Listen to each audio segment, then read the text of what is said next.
पूछिए ना कथी देती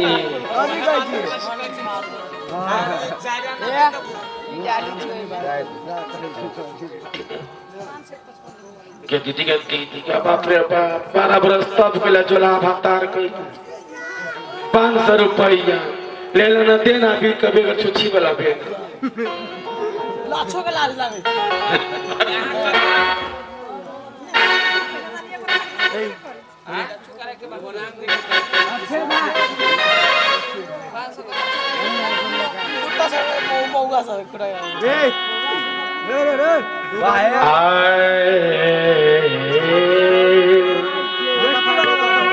दस टकिया नहीं दिखाई है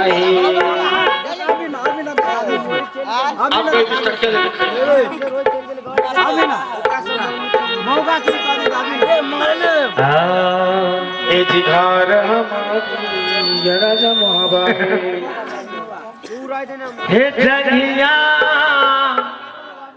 चढ़ाए बाबा पैसा ला मंडपा हे बाबा करुणा कन्यादान हे जगिया चढ़ाए बाबा पैसा ना मंडपा हे बाबा करुणा कन्यादान हे आहे जानिया चढ़ाए बाबा बैसला मंडपा बाबा करुणा कनिया दान हे आहे बाबा करुणा कन्यादान हे आहे बाबा करुणा कनिया दान हे आहे गुरु वशिष्ठ मुनि मंत्रा पढ़ावे आहे गुरु वशिष्ठ मुनि मंत्र पढ़ाओ हे मंत्र पढ़ैया श्री राम हे आहे मंत्र पढ़ैया श्री राम हे आहे सबा साथिया ना मिले मंगाल गावे सबा साखिया गाना गावे आए फूला बरसाओ जाहू रे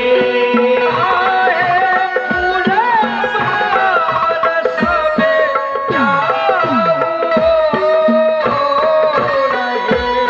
आहे तोरा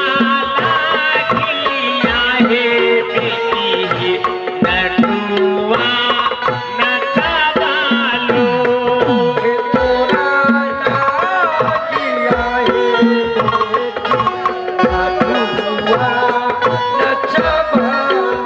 हे हो बेटी होई कई बिरान हे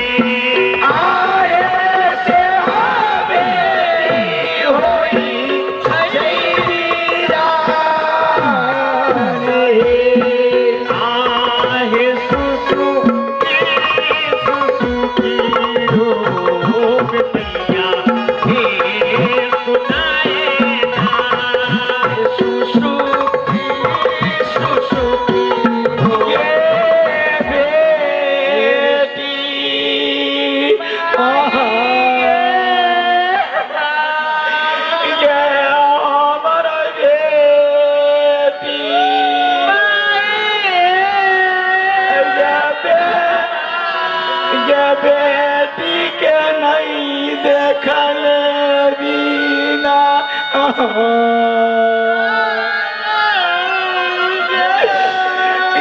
हमर पानामा ठोस